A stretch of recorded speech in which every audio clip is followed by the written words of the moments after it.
Bonjour à tous, mais merci beaucoup pour cette introduction. Donc, je suis Antoine Bozoul, directeur de l'Institut des politiques publiques.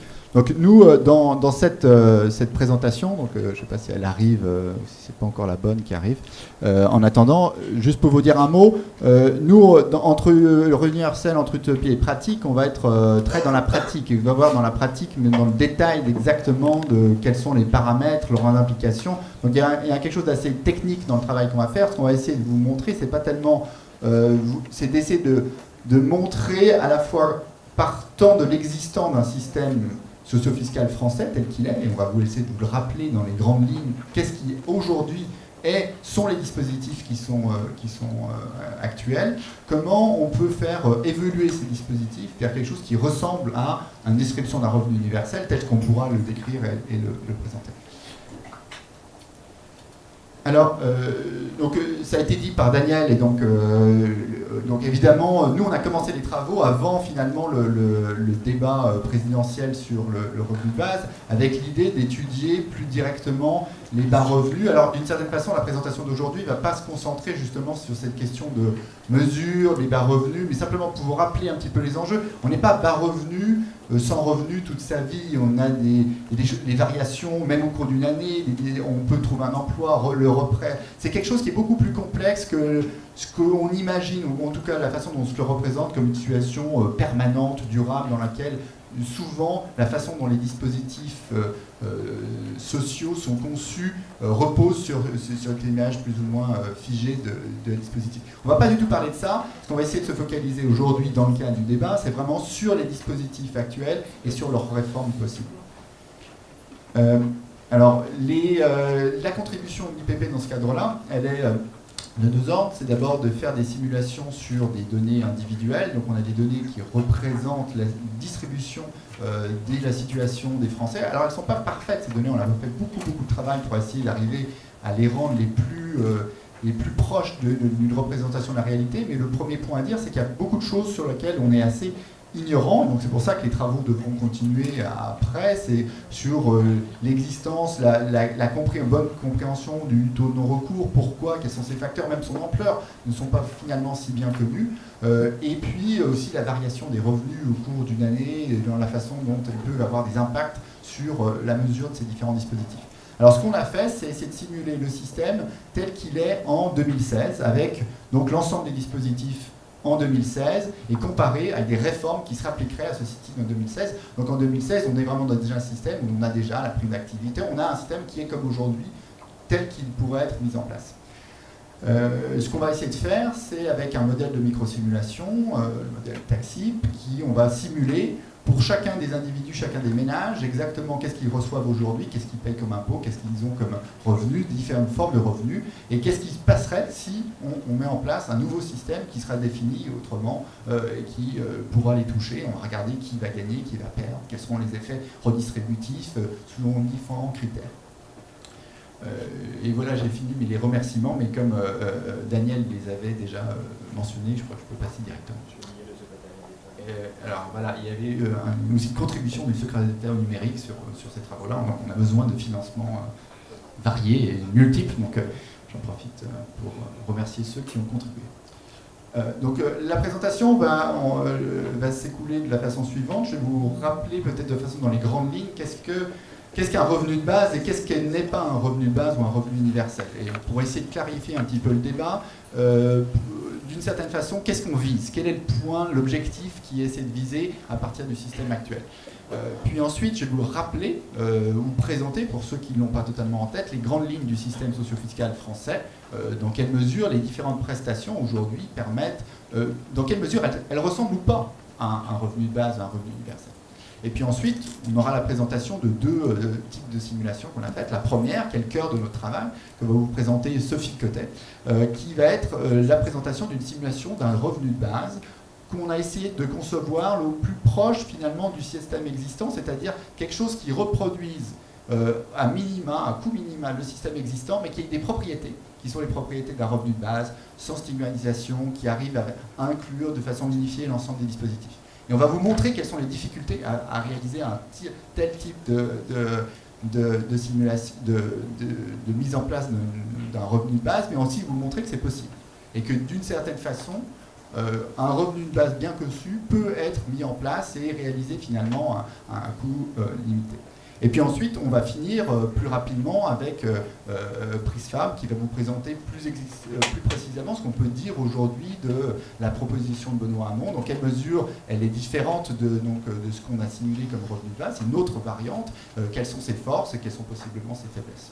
Voilà pour la présentation globale. Alors, il y a le revenu de base, le revenu universel, le LIBER, l'impôt négatif, salaire décent. Enfin, vous avez beaucoup de noms différents avec des idées un peu variées en fait sur les différents dispositifs. Ces différents dispositifs, en anglais, on appelle ça le basic income, negative income tax. Revenu de base, à la traduction directe, basic income, un revenu qui soit une sorte de garantie pour tous. Mais le point important, c'est ça que j'essaie de vous montrer, c'est que ce revenu de base, quelle qu'il soit sa forme, c'est jamais un revenu qui est en fait un revenu net pour tout le monde. Parce qu'à un moment, il faut le financer, ce revenu de base, et donc le financement, c'est la deuxième partie très importante de tout revenu de base, quelle que soit sa forme. Et le point sur lequel on va insister, c'est qu'on ne peut pas parler d'un revenu de base sans parler de son financement. Son financement implique que tout le monde ne va pas recevoir en net le revenu de base. Il y aura bien des gens qui vont recevoir en net les montants importants et d'autres qui ne vont pas recevoir en net les montants importants, voire même qui vont contribuer à son financement. Et c'est ça qu'on va mettre en évidence comme point de départ pour montrer dans quelle mesure ensuite il y a forcément un point de sortie, quelle est au sein de la distribution les personnes qui en fait sont indifférents finalement entre contributeurs nets et bénéficiaires nets, et comment on peut penser la façon dont finalement on finance le revenu de base. Alors les paramètres, il y a beaucoup de paramètres très importants. Alors on pense souvent aux paramètres du montant du revenu de base. En fait, c'est qu'un des paramètres de ce type les paramètres importants, c'est l'autre paramètre qui est très important, c'est à quelle vitesse finalement on va le financer, à quelle vitesse on va le retirer en fonction de vos revenus augmentent. C'est-à-dire d'une certaine façon, quelle est la forme de taxation qui va être nécessaire pour financer ce revenu de base. Et c'est ça qui est d'une certaine façon un des points clés, c'est-à-dire que plus vous allez vouloir faire en sorte que cette taxation elle soit limitée, plus finalement le coût possible va être élevé. Et à l'inverse, si vous voulez en faire quelque chose dont le coût soit très faible, vous allez devoir avoir une taux de taxation, y compris pour des bas revenus très élevés, pour retirer très vite ce revenu de base. Et là, dans ce cas-là, on a un arbitrage assez fort entre le degré qu'on veut mettre pour arriver à avoir quelque chose qui soit le plus universel possible, au sens qui couvre plus généralement la population, et en même temps le coût ou les arbitrages qu'on doit faire sur l'ampleur du dispositif. Alors, ce que je vais vous montrer, avant de vous montrer des graphiques plus précis de simulation, c'est juste vous représenter ces différentes façons de à quoi peut ressembler les différentes formes de revenus de base. Donc le graphique que je vous montre ici, c'est juste, si vous représentez les revenus sur l'axe des abscisses, vous avez les revenus avant la redistribution, et donc vous obtenez des revenus à la ligne à 45 degrés, plus vous avez de revenus avant distribution, plus vous avez de revenus, mais donc ça c'est avant toute redistribution. Alors ce qu'on a bien en tête, c'est si vous mettez un impôt, à partir d'un certain nombre d'impôts progressifs, à partir d'un certain moment, votre revenu net de revenus disponibles va croître moins vite que vos revenus avant redistribution, puisque vous serez taxé sur chaque euro supplémentaire que vous gagnez à partir du moment où l'impôt progressif rentre en jeu. Si vous mettez en place un système de type RMI, c'est-à-dire que vous dites « je veux garantir un niveau de revenu minimum », mais à chaque euro supplémentaire que vous gagnez, vous perdez tout bénéfice de ce dispositif. Ça, c'est quelque chose qui donc a cette forme-là, c'est-à-dire que ça permet de garantir un niveau de revenu, un revenu de base pour tous ceux qui sont en dessous du seuil de revenu. Et donc, c'est ce qu'on appelle sous condition de ressources, c'est-à-dire dès que vous gagnez 1 euro, on vous retire le niveau de la prestation. Alors, le revenu de base là-dedans, c'est quoi? L'idée, c'est de dire, mais en fait, on pourrait rajouter un revenu de base qui soit inconditionnel au revenu. On pourrait rajouter le même montant de ce revenu, quel que soit le niveau de revenu avant la redistribution. Ça, c'est impossible. C'est impossible parce que ça voudrait dire qu'il n'est pas financé. À un moment, il faut le financer, donc il faut mettre une taxe qui fait réduire le revenu net en fonction de ces... Et donc, d'une certaine façon, la seule chose qui est possible, c'est qu'à un moment, vous devez taxer ce revenu et ces revenus d'activité pour le financer, le revenu de base. Et donc, il y aura un point où une personne aura autant n'aura zéro revenu net, de revenu de base, recevra autant que ses revenus, il n'y aura pas de taxation sur ses revenus avant redistribution, et on aura une forme d'un revenu de base qui va du coup bénéficier essentiellement aux bas revenus, mais avec une pente où leur revenu d'activité ne va pas être taxé à 100%, il va être retiré progressivement. Et donc, d'une certaine façon, la question, c'est quelle est la forme de cette pente, quel est le point de sortie, quelles sont les personnes qui vont être bénéficiaires nets. Alors, en fait, ça, c'est une présentation souvent habituelle du revenu de base, mais ça implique une forme très spécifique de financement. C'est un financement par une taxe proportionnelle, une flat tax. Quand les libéraux américains étaient en faveur d'un revenu de base de forme d'impôt négatif avec une flat tax, c'était l'élément flat tax qui les importait. C'était qu'il y avait un taux marginal constant qui permettait de retirer ce niveau-là. En réalité, on peut faire des variantes et faire garder une forme de financement progressif, par exemple avec un financement de ce type. Là où vous avez deux types de points d'inflexion, où vous laissez le montant du revenu de base à un fort niveau sur un certain point, et puis à partir d'un certain niveau, on retire plus fortement le revenu de base. Alors, quelles sont les dimensions d'un revenu universel tel qu'on le décrit dans la littérature? Universel, donc, en fait, c'est jamais vraiment universel. Universel, c'est pas le monde entier. Universel, c'est pas n'importe quel touriste qui débarque dans un pays qui dit pour 2 jours, j'ai le droit au revenu universel pendant 2 jours. Il y a forcément un moment où on doit dire quels sont les résidents, qui sont en fait les éligibles. Donc le revenu est universel au sens où en fait il vise à éliminer des conditionnalités qui sont faites sur des groupes spécifiques de la population, mais ce n'est pas vraiment universel au sens où tout le monde dans le monde entier va percevoir. Souvent, il est présenté comme individuel. Pourquoi? Parce qu'une des présomptions, c'est que dans un système où on ne veut pas que les choix de mise en couple, de la façon finalement dont la vie conjugale se gère, n'ait d'impact sur le montant du système. Et donc, cette dimension individuelle, c'est quelque chose qui est très important dans la façon de concevoir souvent le revenu non conditionnel. Non conditionnel, là encore, je crois que c'est un point qui mérite précision, c'est-à-dire que c'est non conditionnel à éviter une liste de conditions très précises qui permettent d'en restreindre l'éligibilité. Mais par contre, c'est forcément conditionnel au revenu, au sens où, dès lors qu'il est financé, tel que je vous l'ai montré dans les graphiques, ça sera forcément conditionnel à un moment sur le revenu. En revenu net, vous aurez quelque chose qui ne pourra pas être du même montant, quel que soit le revenu. Uniforme, ça c'est plutôt un point d'interrogation, c'est-à-dire souvent on présente le revenu universel quelque chose qui devrait être uniforme, c'est-à-dire le même pour tous, mais très vite on peut se poser les questions, est-ce que c'est vraiment justifié et est-ce que ça remet en cause l'idée d'un revenu universel, le fait de dire que des personnes avec un handicap pourraient avoir des montants plus élevés? Est-ce qu'on veut vraiment maintenir le même niveau que lorsqu'on est de plus de 65 ans ou est-ce qu'on est moins de 65 ans ou pour les plus jeunes?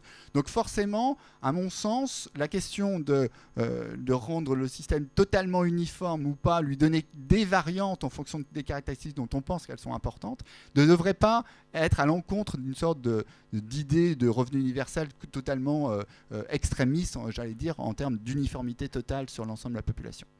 Donc la façon de présenter finalement, pour nous, ce qui nous semble les enjeux essentiels d'un revenu universel, c'est quoi? C'est d'abord, premièrement, c'est une façon de simplifier le système socio-fiscal. On a un ensemble, un enchevêtrement de dispositifs, et la question, c'est comment on peut arriver à quelque chose qui soit plus simple, moins pénalisant, qui facilite d'une certaine façon, qui limite les effets de stigmatisation de ces dispositifs, qui permettent une plus grande fluidité, qui limite le taux de non-recours, qui permettent de réduire la pauvreté de la façon la plus efficace en facilitant le retour à l'emploi. C'est ça les caractéristiques qui nous semblent importantes pour arriver à un revenu universel efficace.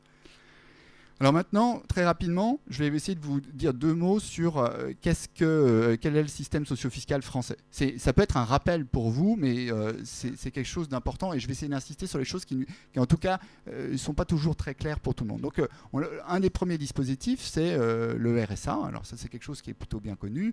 Donc, on a, tel qu'il est aujourd'hui, donc le RSA socle, c'est une allocation sous condition de ressources. Le montant pour une personne seule, c'est 536 €. Et c'est quelque chose qui est réservé aux plus de 25 ans. C'est un dispositif qui est réservé aux plus de 25 ans, sauf exception, c'est-à-dire les moins de 25 ans qui sont vraiment en situation d'activité. On a à peu près 10,5 milliards de dépenses pour l'ensemble du pays. La prime d'activité, ça c'est donc un dispositif relativement récent puisqu'il fusionne la PPA et le RSA socle. Et donc son dispositif, c'est tous les actifs sont éligibles. Et donc, c'est une façon de retirer le montant du RSA, mais avec un taux de taxation plus faible pour les revenus d'activité. C'est-à-dire qu'on va prendre en compte 62% des revenus d'activité et donc on va retirer le montant du RSA à un niveau beaucoup moins vite que dans un mode RMI, puisqu'on va en main garder finalement. Donc le taux d'imposition dans la prime d'activité, c'est 38%. Chaque fois que vous avez gagné 1 euro, vous avez une taxe de 38% sur le montant du RSA. Alors, la prime d'activité, ce qu'elle fait, comme elle fusionne avec la PPE, elle va ajouter à ce mécanisme-là, qui était déjà le mécanisme du RSA activité, un bonus individuel qui va faire qu'au-delà de 0,5 SMIC, en réalité, le taux d'imposition va encore baisser de 20% à 18% sur une période. Donc, on aura un dispositif qui va être plus incitatif, c'est-à-dire que vous allez garder une plus grande part de votre RSA sur cette période de revenus. Et ça coûte à peu près 4,3 milliards d'euros.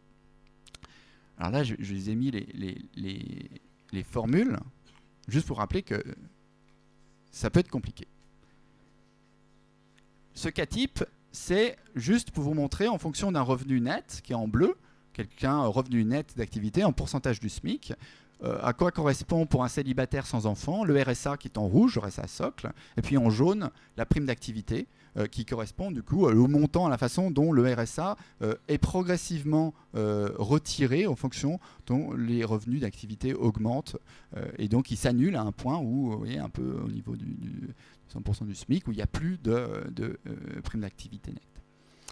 Mais il faut aussi prendre en compte les autres dispositifs. Et c'est là où ce que a rappelé Daniel Cohen en termes des travaux précédents qu'on avait fait à l'IPP, on est les allocations logement. Les allocations logement, c'est un gros morceau de notre système de protection sociale. Ça représente 18 milliards d'euros, donc un montant très significatif. Et c'est uniquement légèrement pour les locataires. Et par contre, c'est un montant qui en fait dépend très très peu du loyer, parce que la plupart des ménages sont au-dessus du loyer plafond. Et donc en réalité, c'est une prestation qui ressemble très fortement à une prestation sociale, monétaire, qui va dépendre de son montant, de son niveau, du niveau des revenus. La grande différence par rapport au dispositif de prime d'activité et de RSA, c'est qu'en fait, la dégressivité est par rapport à l'ensemble des revenus. Donc chaque fois que vous avez l'ensemble des revenus et pas simplement vos revenus d'activité, c'est ces revenus-là qui vont faire retirer le montant des allocations logement. Alors, si vous prenez le total du système actuel, vous avez des taux d'imposition sur les revenus d'activité qui vont être de 38% jusqu'à 0,3 SMIC. Puis ensuite, on passe à une période de 67% de taux d'imposition. Pourquoi ? Où il y a le cumul du retrait des allocations logement et du retrait du RSA. Puis ensuite arrivent les bonifications individuelles qui sont dans la prime d'activité, qui font rebaisser le taux de retrait de ce dispositif. Mais par contre, sur l'ensemble des autres revenus, y compris les revenus du chômage, les revenus du capital, là, vous avez des taux d'imposition qui sont de 100%. C'est-à-dire que chaque fois que vous avez 1 euro de plus de ces autres revenus, là, on va vous les retirer complètement. Et donc, d'une certaine façon, on a ces deux blocs de dispositifs dans notre système socio-fiscal. Voilà pour vous montrer l'ensemble, le même graphique d'un célibataire, locataire et sans enfant. Vous rajoutez les aides au logement en vert sur les dispositifs existants de RSA et de prime d'activité. Et par contre, ça, c'est par rapport aux revenus autres que les revenus d'activité, où là, on a un retrait très rapide de ces dispositifs RSA et allocation logement. Et je vais dire juste un mot, mais ça, c'est des choses qui sont assez connues. C'est un système qui est familialisé, où le couple reçoit donc 150% du montant du célibataire, et non pas le double, c'est-à-dire qu'il y a vraiment un effet de la conjugulation, de la vie en couple, qui joue sur le montant total. Alors la raison de ce dispositif, c'était pour prendre en compte des effets d'échelle, c'est la raison fondamentale, mais ça veut dire aussi que le choix de mise en couple a un impact sur le montant des prestations. Voilà un graphique similaire pour un couple locataire avec 2 enfants. On a simplement rajouté finalement les prestations familiales qui se rajoutent en fonction des enfants sur ce dispositif-là. Et l'impôt sur le revenu avec le conjoint familial est aussi arrive beaucoup plus haut. Donc voilà pour cette présentation rapide du système actuel. Et ce que Sophie Cotet, à qui je vais donner la parole, va présenter, c'est donc le cœur de notre travail qu'on a fait, c'est d'essayer de mettre en place, de simuler par rapport à ce système-là, un nouveau système sous la forme d'un revenu de base qui englobe l'ensemble des dispositifs et qui essaye de faire un minimum de perdants au moindre coût, Et à quoi ressemblerait un tel système? Voilà, c'est ça l'exercice qu'on s'est donné pour essayer de faire représenter voilà, l'exercice de revenu de base. Et je passe la parole à Sophie.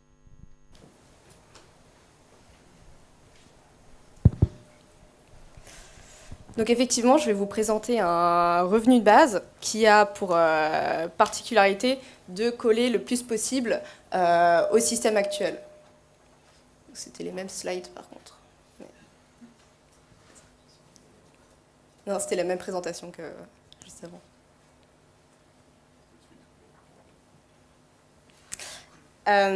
Donc l'idée de ce revenu de base, c'est un revenu de base qui va répondre à plusieurs critères qui sont, selon nous, importants, c'est-à-dire une simplification du système socio-fiscal actuel. Donc, vous avez pu voir qu'il y a un empilement de dispositifs qui rendent l'ensemble peu lisible et qui peuvent constituer aussi des trappes à pauvreté.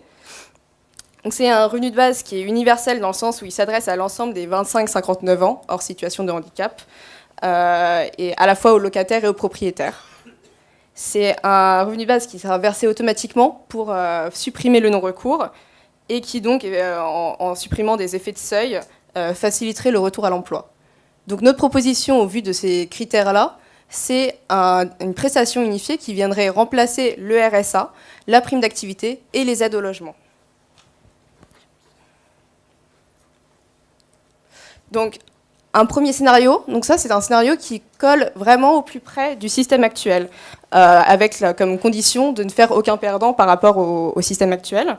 Donc l'éligibilité, on l'a vu, c'est 25-59 ans, et on donne un montant de base pour un célibataire qui est de 725 €. Donc ça correspond exactement à la somme du RSA et APL pour quelqu'un qui n'a pas de revenus aujourd'hui, donc avec des APL au maximum. Donc on garde une majoration pour les couples de 50%, donc on n'adresse pas la question de l'individualisation ici. Et on propose une imposition des revenus à 38%, donc comme c'est le cas aujourd'hui avec la prime d'activité, jusqu'à 0,33 SMIC, et ensuite une imposition un peu plus importante à 50%. Donc là, on prend en compte tous les revenus, et non pas seulement les revenus d'activité, comme c'est le cas pour la prime d'activité. Donc on prend en compte les revenus d'activité, mais aussi les revenus de remplacement, les autres revenus comme les revenus du capital, ainsi qu'une estimation des valeurs locatives pour les propriétaires, puisque ce dispositif s'adresse aussi aux propriétaires. Et donc cela donne un dispositif donc une prestation qui s'annule à partir de 1,35 SMIC, qui est exactement le point de sortie du système actuel aujourd'hui. Donc voilà un cas type pour un célibataire sans enfant. Donc on voit bien qu'on a au début une pente assez élevée. Donc pour chaque euro gagné, quelle que soit la source de revenus, on va donner 62 centimes de prestation. Ensuite, à partir de 0,5, un peu avant 0,5 SMIC, une pente légèrement plus faible, et donc un point de sortie qui est exactement le même qu'avant.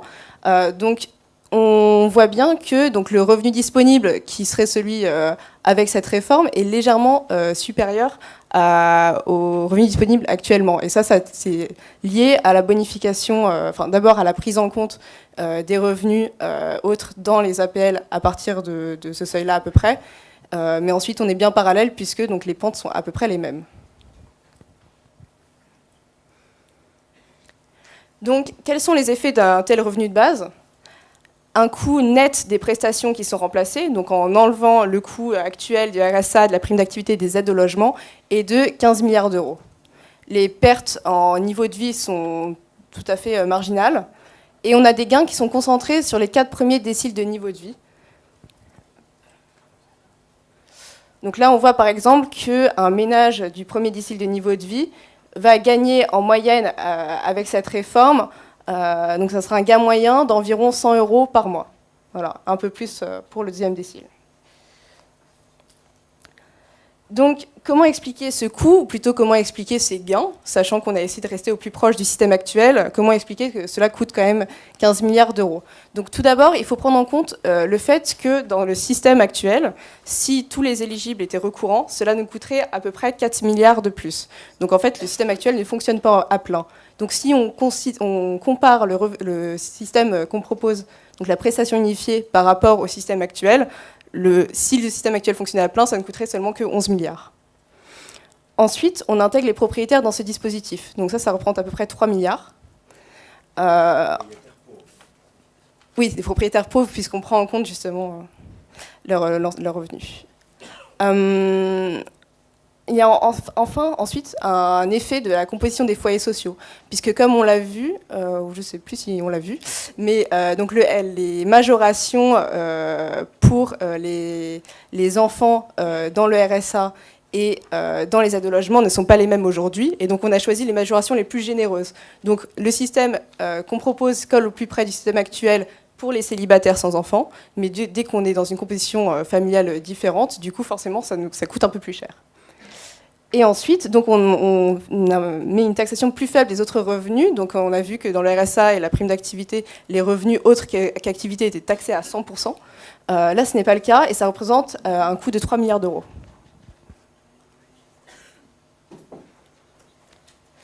On a ensuite choisi de simuler un scénario qui est un peu plus généreux.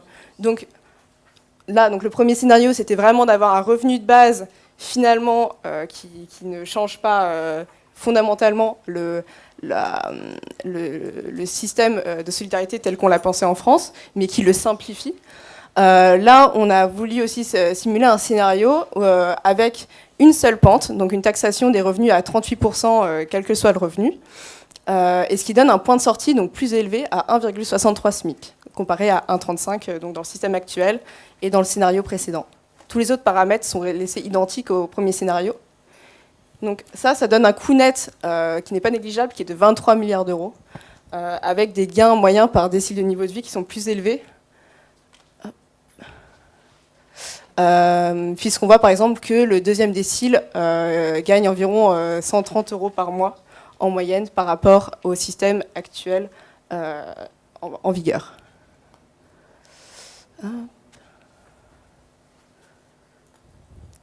Donc, pour conclure sur ces simulations qu'on a entreprises, donc, c'est un revenu de base qui a les propriétés désirées annoncées, à savoir donc, une suppression du non-recours, qui est quand même un des gros défauts de notre système actuel, une déstigmatisation du minimum social, qui vient du fait qu'on prend en compte l'ensemble des revenus et pas que le revenu d'activité, que dans le deuxième scénario, on va aussi plus loin et que globalement, c'est une allocation qui va s'adresser à un grand nombre de personnes et non plus seulement à des personnes en grande pauvreté.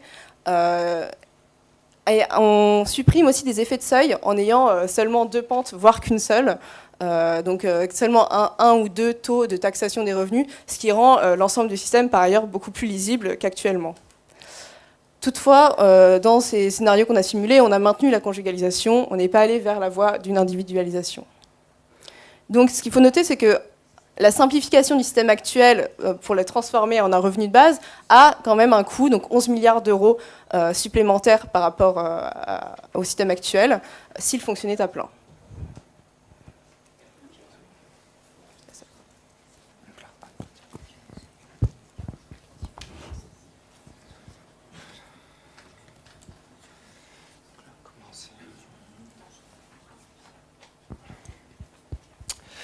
Bonjour à tous. Donc, je vais vous présenter les simulations que l'on a faites sur le projet Amont, donc, qui est un projet de mise en place d'un revenu universel d'existence.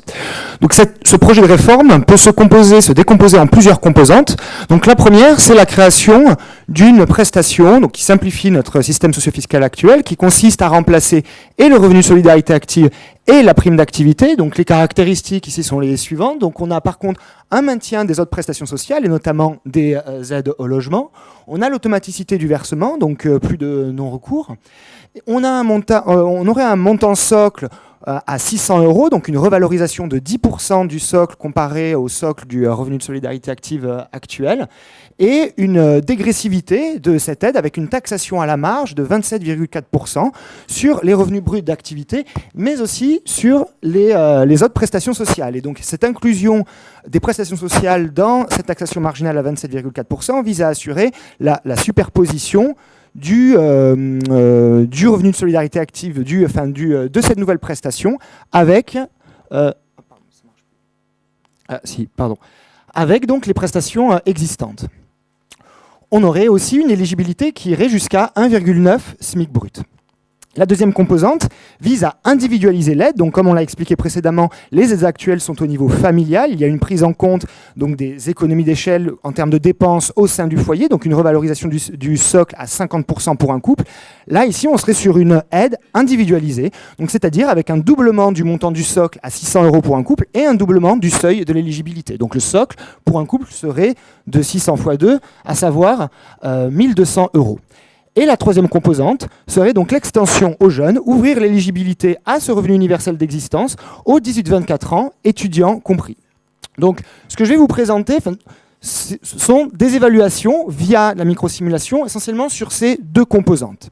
Voilà, et donc nous estimons un coût global et des effets redistributifs sur les deux premières composantes. Et pour la troisième, nous faisons un chiffrage à part. Donc ici, vous avez un cas type pour un célibataire sans enfant. Donc en rouge, le revenu universel d'existence, donc dans le projet de réforme de Benoît Hamon, avec donc cette taxation à la marge à 27,4%. Et en vert, toujours les aides au logement. Donc ici, c'est le cas type pour le cas d'un locataire. Donc vous avez les aides au logement en vert qui sont inchangées par rapport au système existant. Et donc comme vous pouvez le voir, ici, on a une partie en rouge qui va, non pas jusqu'à 600, mais légèrement au-dessus de 500, du fait de la prise en compte des prestations sociales, aides au logement incluses, dans la base qui est comprise dans la taxation à la marge à 27,4%. Et donc, si l'on compare donc, ce cas type avec le système socio-fiscal actuel, donc ici vous avez le RSA, vous avez la PPA et les aides de logement qu'on a décrites précédemment. En noir, en pointillé, vous avez le revenu disponible actuellement, avant réforme, et en rouge, en pointillé, le revenu disponible après simulation de la réforme Hamon.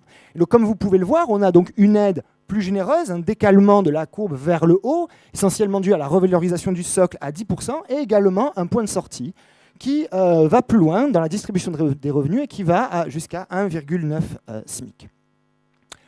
Donc premièrement, nous évaluons la première composante. Donc nous avons un système simplifié avec la fusion de deux aides, un dispositif plus généreux, comme on vient de le voir dans le graphique précédemment, et avec des gains nets significatifs pour les ménages les plus pauvres. Donc ce graphique montre pour chaque décile de niveau de vie avant réforme, les gains moyens qu'on aurait après introduction de cette première composante de la réforme Hamon. Et donc, pour les deux premiers déciles, on aurait un gain. Donc là, ici, sur l'axe vertical, vous avez les montants mensuels de gains. Et donc, ce serait des gains de l'ordre de 100 €. Et donc, on aurait donc des gains nets moyens significatifs jusqu'au 5e décile du fait de cette augmentation du point de sortie. Donc cette réforme, bien sûr, a un coût brut total de 33 milliards d'euros, donc avant déduction des prestations remplacées, c'est-à-dire le RSA et la PPA. Et donc après déduction de ces prestations nettes supprimées, on aurait donc un coût de 19 milliards d'euros par an, qui peut se décomposer de la manière suivante. Donc premièrement, la suppression du non-recours, qui ferait 4 milliards, la revalorisation du socle et la taxation des prestations sociales à 27,4%, qui représenterait 7,4 milliards. Donc dans le RSA actuellement, certaines prestations sociales sont taxées à la marge à 100%, et là donc on aurait une taxation à 27,4% à la marge. Et donc ces deux composantes représentent 7,4 milliards, et les 7,4 milliards restants représentent donc l'effet de la hausse du point de sortie comparé au système existant. Donc dans un second temps, nous estimons les effets de la deuxième composante de la réforme Hamon, c'est-à-dire l'individualisation du revenu universel d'existence. Donc le socle serait doublé pour les couples et le seuil d'éligibilité également. Donc ceci a deux effets: une hausse des prestations pour les couples déjà bénéficiaires sous la composante 1, et aussi une hausse du point de sortie, et donc des couples qui ne sont pas éligibles d'après la première composante, mais qui le deviennent après individualisation. Et donc avec cette composante, on a des gains nets qui vont non pas jusqu'au 5e décile, mais jusqu'au 7e, et les montants moyens sont plus importants, notamment pour le premier et le 2e décile, avec des montants nets moyens de 130 € par mois. Donc, cette composante supplémentaire a forcément un coût, et donc un coût net supplémentaire de 14,5 milliards d'euros, qui peut se décomposer de la manière suivante. Premièrement, la hausse de la prestation pour les couples déjà éligibles sous la première composante, et donc cette composante représenterait un coût de 10 milliards, et également des nouveaux couples éligibles dus à la hausse du point de sortie du fait de cette individualisation, et ceci donc impliquerait une hausse de 4,5 milliards du coût. Et donc, si on prend en compte ces deux composantes, on aurait un coût total de 19 pour la première composante, plus 14,5, donc 33,5 milliards d'euros. Donc, enfin, pour ce qui est de la troisième composante, c'est-à-dire l'extension des jeunes pour ce qui est de l'éligibilité.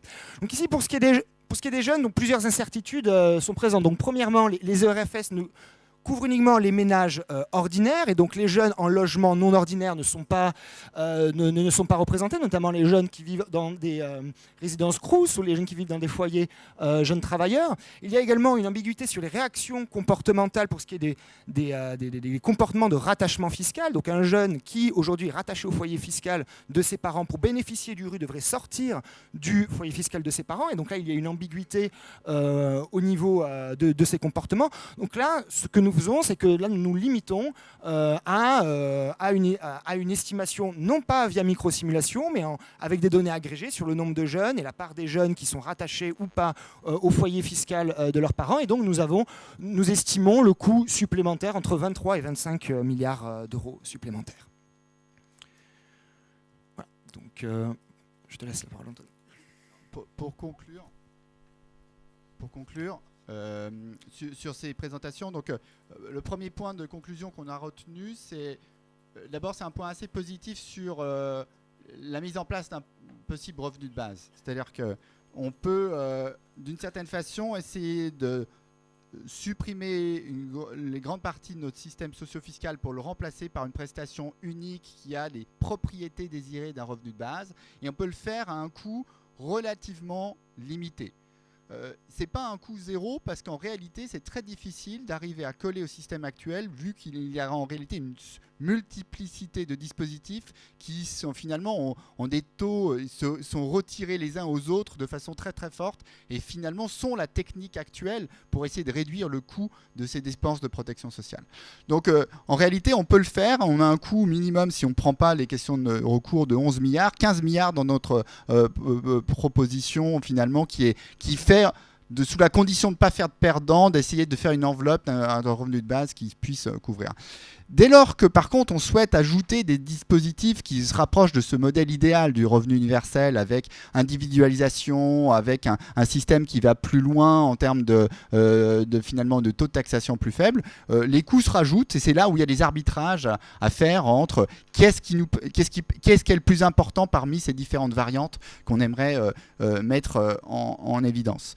Dans ces arbitrages-là, il y a ce qu'on a vu, et pour comparer le point qu'on voulait mettre en évidence, c'est que si on compare la première composante de la réforme de Benoît Hamon, finalement c'est un système qui se compare assez bien avec notre proposition cœur de les 25-59 ans, donc on est sur le même champ.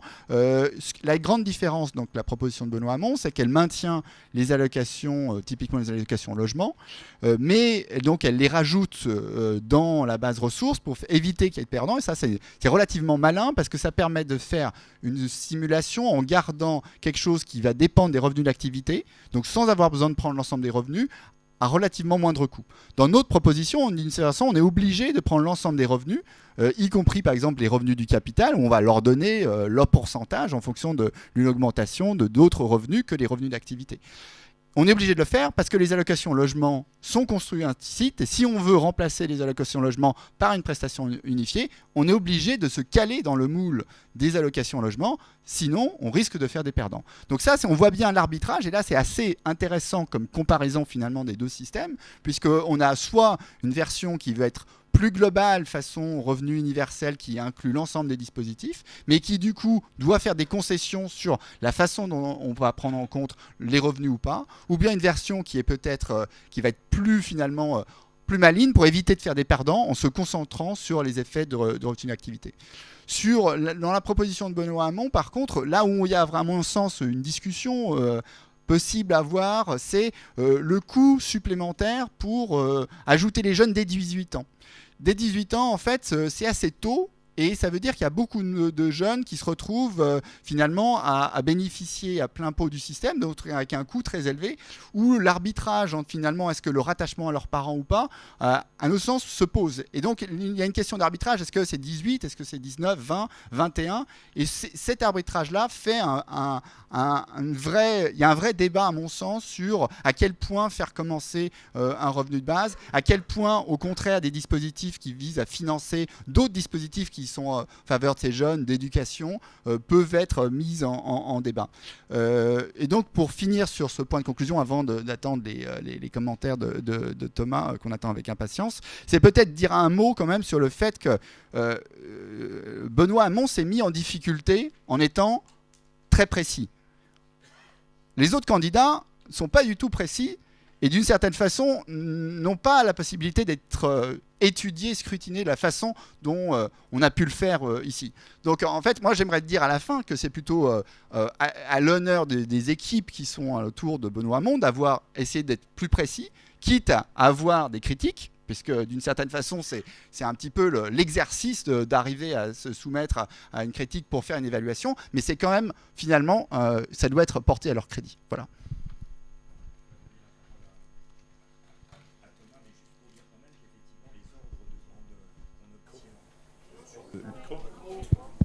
Les ordres de grandeur qu'on a sur les 25, 60, 59 sont les mêmes. Donc on est sur un paramétrage qui est tout à fait en phase. La question en effet... Bon, je voulais juste dire que le paramétrage sur les 25-59 était quasiment le même. Donc le paramétrage sur les 25-59 est à peu près le même. Bon, écoutez, je vais donner la parole à Thomas Piketty pour lui dire qu'on est très heureux qu'il soit avec nous. Et donc, ce que je voulais juste dire, c'était que les paramétrages sur les 25-59 sont très proches. On est entre 15 et 23 milliards avec la proposition Hamon à 19. Donc, on est en réalité dans le même esprit et le même ordre de grandeur. Et qu'en effet, le débat est de savoir si l'individualisation, les 18-25, sont bien paramétrés. Est-ce que ça correspond à l'idée du programme de départ? Voilà un peu une façon de lancer la discussion. Mais sans plus tarder, Thomas, vas-y, à toi. Merci Daniel, merci tout le monde. Alors, moi, je vais répondre aussi, je vais dire quelques mots sur le chiffrage qui, effectivement, globalement, me semble très, très cohérent, avec peut-être une ambiguïté sur l'histoire du doublement du RSA socle pour les couples, qui n'est pas dans la proposition Benoît Hamon à ce stade. Donc ça retire sans doute une bonne dizaine sur les 15 du numéro 2. Donc au final, l'ensemble, à la fin, est très, très proche de ce qui est annoncé. Mais je voudrais pas...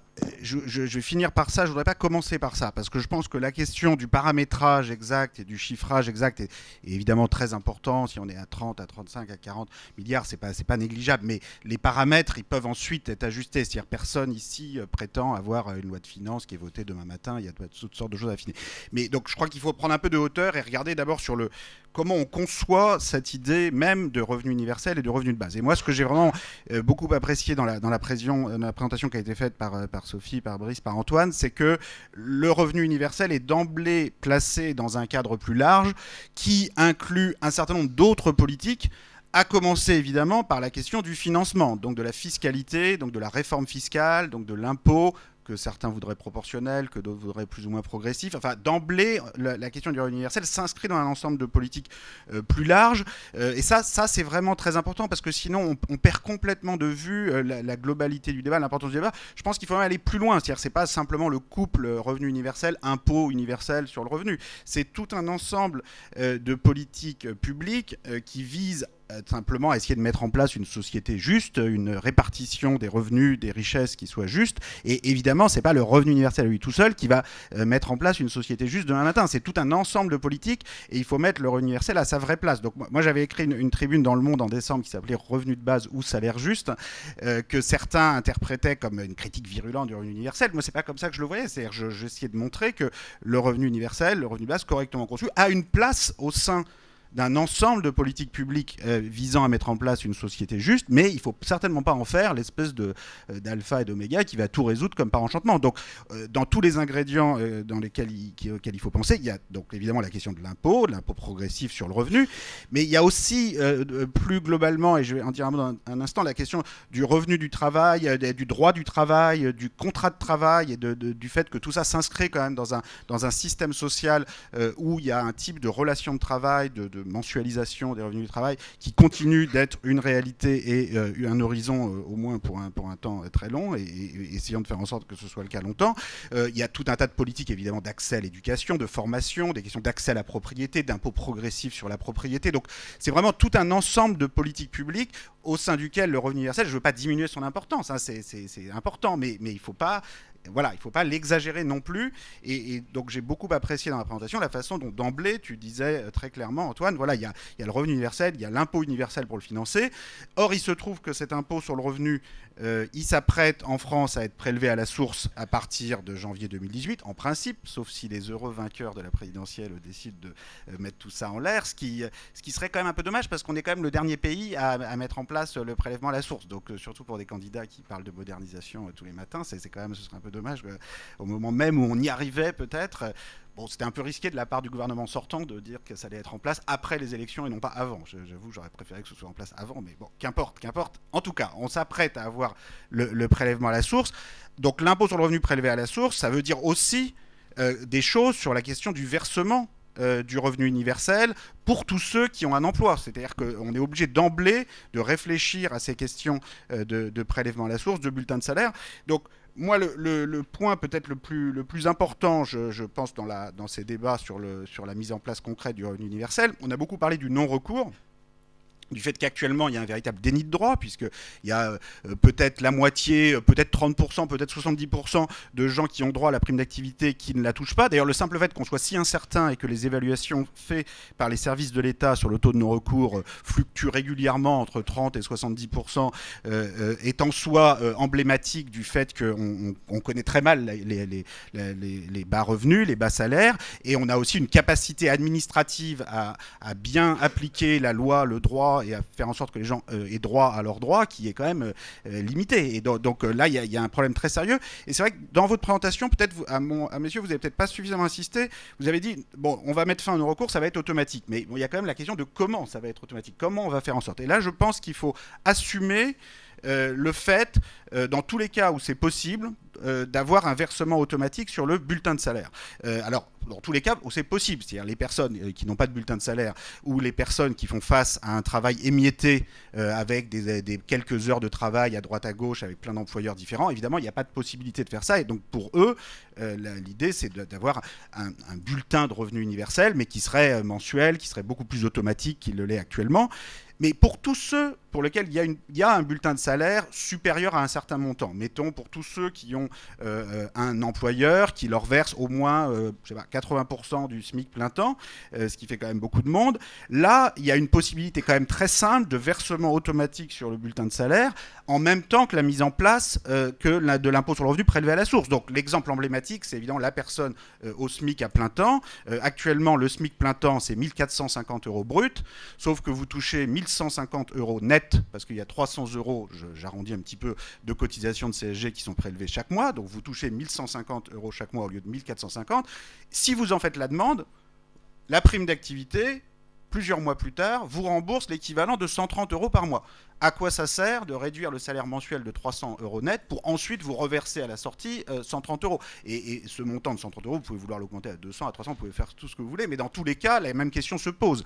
Donc, dans tous les cas de figure où c'est possible, la meilleure façon d'avoir quelque chose d'universel, d'automatique, et de mettre fin au non-recours, c'est évidemment le versement automatique sur le bulletin de salaire, ce qui est quand même grandement facilité par le fait que la réforme, il faut quand même saluer le gouvernement sortant et les administrations qui ont travaillé dur là-dessus et sur le prélèvement à la source. La réforme maintenant est à peu près bouclée. Les systèmes de transmission d'informations permettent effectivement un prélèvement à la source à partir de janvier 2018 et ajouter cet étage de versement de complément de revenus n'est qu'un élément de complication très limité par rapport à tout ce qui a déjà dû être réfléchi réfléchi sur l'impôt sur le revenu prélevé à la source. Donc ça, pour moi, c'est vraiment le plus important, au-delà des questions de paramétrage.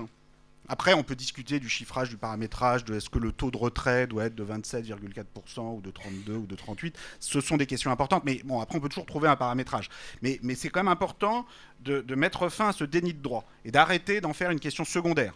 Justement, on parle d'universalité. Bon, bah, là, on est vraiment tout dans l'universalité. Lorsque au lance-pierre, la moitié des gens touchent ce dont ils ont droit, une autre moitié ne le touche pas pour des raisons plus ou moins aléatoires. Donc, là, pour moi, c'est vraiment l'enjeu central. Parfois, les débats sur l'universel sont un peu trop abstraits à mes yeux et passent à côté d'enjeux absolument centraux comme le déni de droit. Donc, je trouve ça vraiment très bien que vous l'ayez mis au centre. Vous l'avez chiffré, le coût. Mais je pense qu'il faut peut-être aller encore plus loin sur la mécanique permettant de mettre fin à ce déni de droit, et le versement automatique sur le bulletin de salaire me semble essentiel. Alors, sur le chiffrage en particulier, je vais pas m'étendre très longuement. Bon, moi, je l'ai découvert un peu aujourd'hui. Enfin, non, je l'ai reçu, je crois, à 23h hier soir. Mais comme je n'ai pas passé ma nuit dessus et que je n'ai pas vérifié les codes de l'IPP, je n'ai pas vraiment grand-chose de plus à dire que la présentation, qui, a priori, me paraissait très claire et très, très convaincante.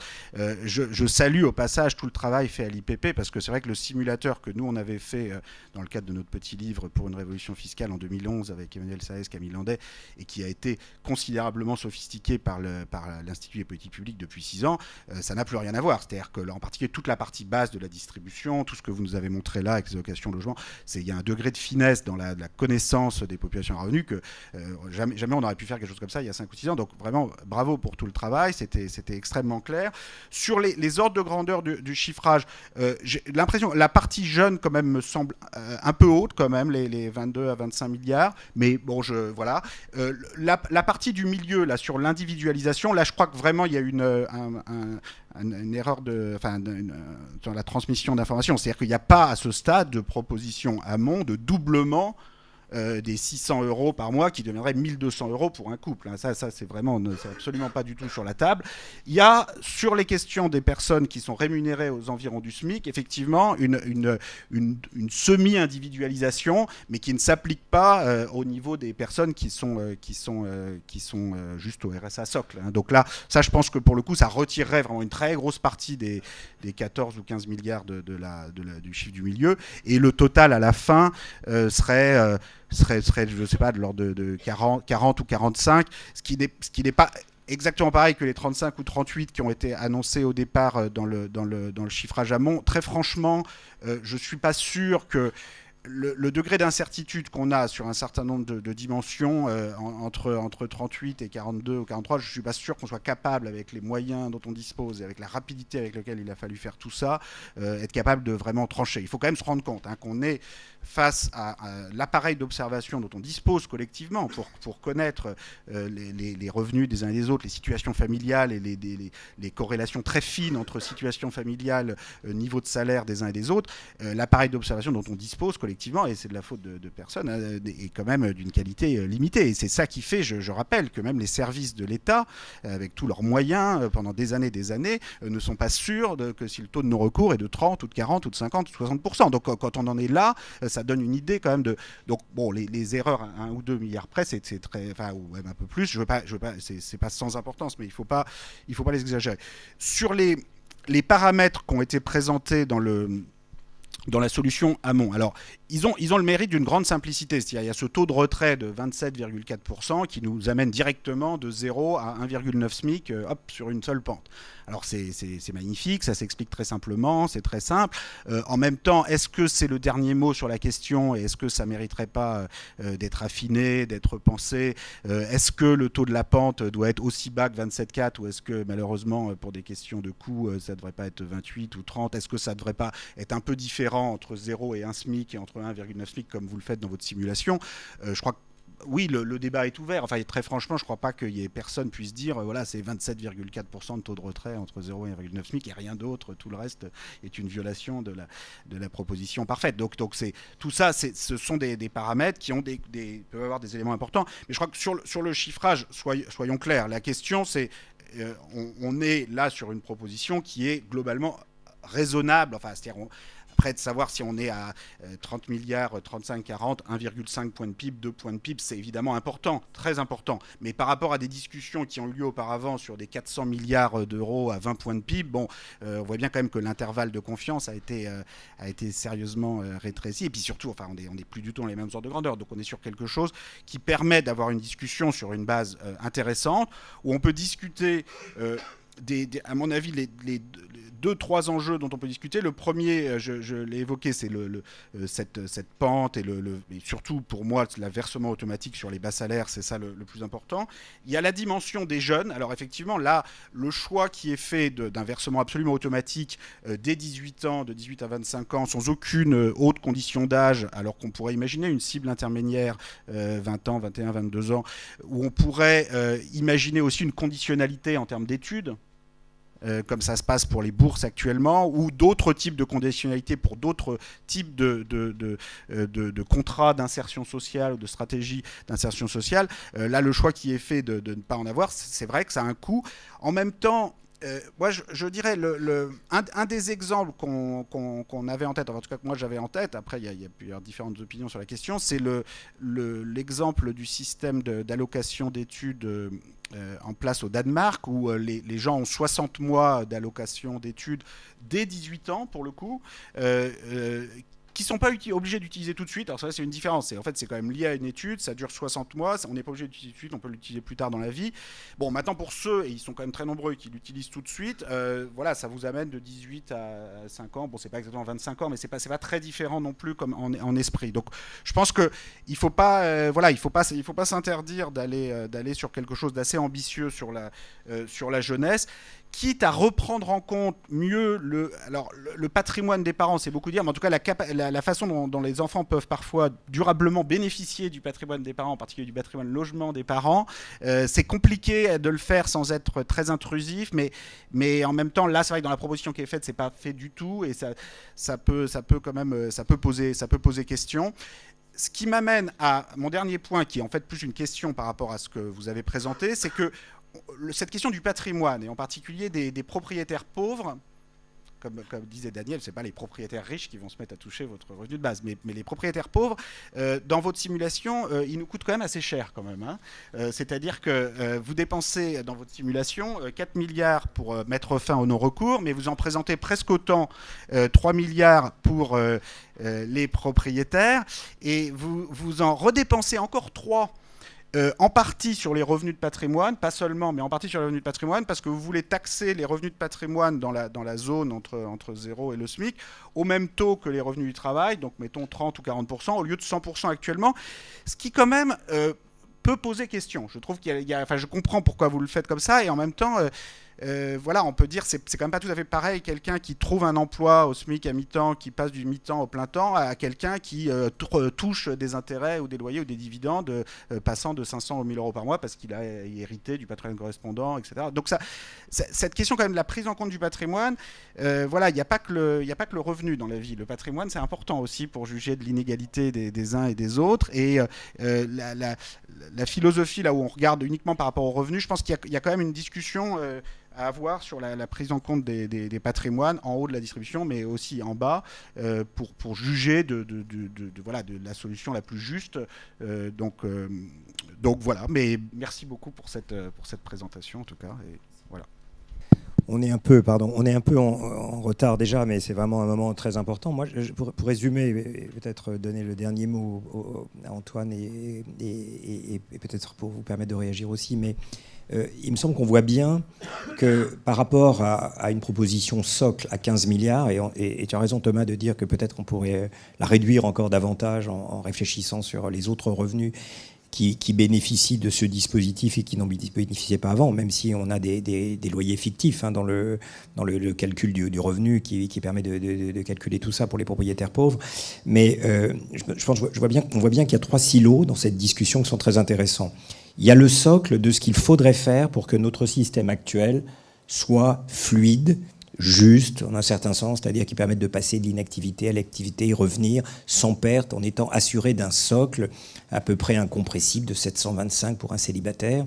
Et ça, c'est un coût autour de 15 milliards, peut-être un peu plus, un peu moins, mais c'est ça l'ordre de grandeur. On va dire entre 10 et 15, parce qu'effectivement, je pense qu'il faut vraiment distinguer dans la présentation le coût qui résulte de la disparition du non-recours, du coût additionnel qu'on fait porter à ce dispositif pour qu'il soit plus lisse, plus convexe dans notre langage. Donc on est autour de quelque chose qui, pour 10 milliards, je dis ça à Martin, pour 10 milliards, c'est-à-dire un peu 2 fois ce qu'on avait prévu pour le RSA socle, permet d'avoir 725 moins ce qui correspond à ce que vous gagnez sans rupture. Ça, c'est le socle, si je puis dire, de nos discussions.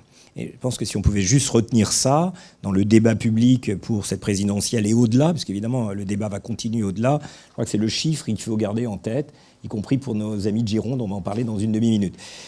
Après, le reste, je crois qu'il faut le présenter comme des choses ouvertes. L'individualisation, ça fait partie d'un coût additionnel, puisque par définition, les plafonds sont doublés, on ne mutualise pas. Premier socle, qui double la mise. Troisième socle, les 18-25. Et là, c'est un débat, on ne va pas avoir le temps de le mener, peut-être qu'on en parlera dans les discussions ensuite, et notamment dans la dernière table ronde sur l'État-providence. Les jeunes, il y a une vraie discussion à avoir, parce que ça coûte très cher, parce qu'on fait rentrer beaucoup de gens qui n'y étaient pas soumis auparavant, donc une vingtaine de milliards pour aller vite. Donc on fait sauter, on va dire, l'ordre de grandeur du départ, alors qu'une réflexion se pose sur la question de savoir si on doit on ne doit pas plutôt offrir aux jeunes des bourses renforcées pour les uns, des stages pour les autres, se focaliser sur les 10% ou à peu près de jeunes qui sont ni en formation ni en emploi, la fameuse statistique de l'OCDE, et en se souvenant que le budget de l'enseignement supérieur, on est tous là pour le savoir, c'est 23 milliards. Donc avant de remettre 20 milliards sur la table pour les jeunes, il faut rapporter ça aux autres dépenses qui sont faites vis-à-vis des jeunes.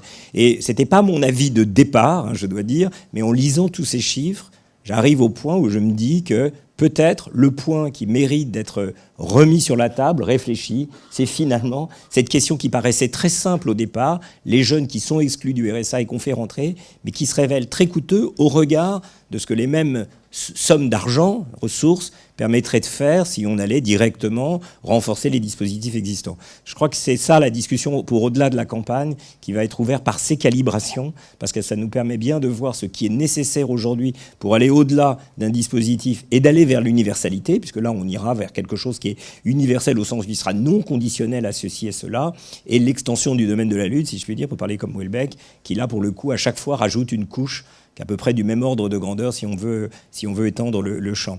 Donc ça, c'est mon résumé de ça. Peut-être, si vous le permettez, on va juste donner un mot à Antoine pour conclure, avant de passer à la présentation de l'expérimentation en Gironde, parce que sinon on va être en retard sur tout. Bon, sauf si vous avez un petit point à rajouter pour répondre à Thomas, peut-être un mot rapide, mais je crois qu'il faut qu'on... Alors, très bien, merci. Alors merci Thomas pour ces commentaires. Alors merci pour il y a les précisions sur les choses qu'on n'avait pas bien comprises là, pour la simulation, sur l'individualisation. Ça c'est des points très importants parce que ça fait des effets, comme tu l'as dit, très très importants. Alors moi, le seul point que j'aimerais te dire, en fait, finalement, moi, les choses qui m'ont fait évoluer et ce qu'a souligné à la fin Thomas, c'est qu'est-ce qu'on prend comme revenu. C'est-à-dire, qu'est-ce qu'on prend, la pente, elle s'applique à quel revenu? Et c'est là où, ce qui n'était pas clair pour moi, c'était le fait que dans notre système actuel, on avait les deux systèmes. On avait un système qui est les allocations de logement, qui dépend de l'ensemble des revenus.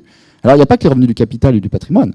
Il y a les revenus de remplacement, il y a le chômage, il y a les gens qui sont... Donc, d'une certaine façon, quand on pense à un chômeur qui a des faibles allocations chômage, dans quelle mesure on a envie de lui retirer tout très vite, c'est pas simple. Mais en même temps, de l'autre côté, la prime d'activité, où là, sa structuration, et d'une certaine façon, la solution qu'apporte dans la proposition de Benoît Hamon, j'ai trouvé vraiment très maligne, c'est qu'en laissant de côté les allocations logement et en mettant uniquement en fonction une pente finalement, moi je trouve que c'est plutôt bien d'aller assez loin. La pente à 27, j'ai trouvé que c'était plutôt, à la limite, j'ai trouvé que c'était plutôt une bonne idée. Et ça, je trouve que c'est une bonne façon finalement de combiner le défaut qu'au départ je trouvais très problématique, c'est de dire oui, mais alors c'est peut-être pas assez ambitieux pour ce qu'on avait nous identifié comme problème d'interaction entre ces allocations logement qui sont en fait des prestations monétaires qui ont une forme de retrait très particulier dont en réalité la pente se cumule, donc en réalité on n'est jamais sur 27 même dans la proposition puisqu'on a le retrait des allocations logement qui se combinent mais qui se voient mal. J'avais l'impression que c'était ça le point entre ces deux options, et entre ces deux options là il y a une vraie question, j'allais dire, c'est pas juste philosophique, c'est une question plus générale. Est-ce qu'on pense que le retrait des prestations, on aimerait le faire uniquement par rapport aux revenus d'activité, parce qu'on pense que quelqu'un qui travaille et qui du coup a des revenus d'activité doit pouvoir bénéficier et donc pas être retiré de cette incitation, éviter la trappe à pauvreté, ou au contraire, est-ce qu'on a une vision, on va dire, plus universaliste, en déjà quelle que soit la source de ces revenus, là on vous retire et tout le monde est compris dans l'ensemble des revenus. Je crois que c'est ça ce que j'ai retenu moi comme vraiment gros débat. Partent. Non, c'est bon, on est bon. Bon, merci, on est un peu en retard. Merci à tous les quatre, formidable.